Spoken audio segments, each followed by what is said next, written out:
Hello අයිබෝන් හැමෝටම අද මම චූටි වීඩියෝ එකක් අරගෙන ආවා.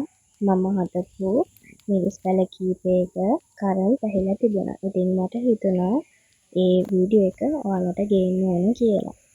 ඉතින් මම කොහොමත් මොනවා හරි හැදුවාම ඒ වගේ කරල් ගලවන කඩනකොට මොනවා හරි ගලවනකොට ඒ වගේ මම වීඩියෝ ගන්න හරි කැමතියි. ඉතින් ඒ ගේන අතරතුර මම දැක්ක අපේ ගෙදර ලස්සන මල් කීපයක් පිපිලා තියෙනවා. ඉතින් මම මේ වීඩියෝ එකට එකතු කරගන්න හිතුවා. මේ වීඩියෝ එක ලස්සනයි කියලා හිතුන නිසා.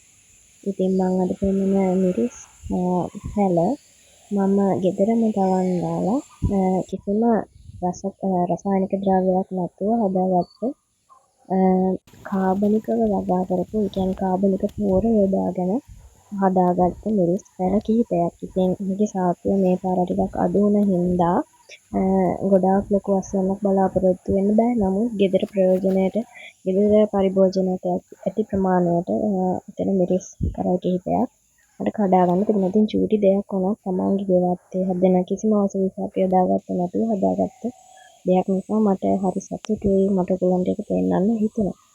ඉතින් තියෙන්නේ මිරිස් බලන්න කොච්චර ෂොක්ද. ඉතින් ළඟම වැස්සක් එනවා. ඉතින් මගේ වීඩියෝ එක බලුවට ඔයගොල්ලන්ට ගොඩාක් ස්තුතියි. සුබ දවසක්.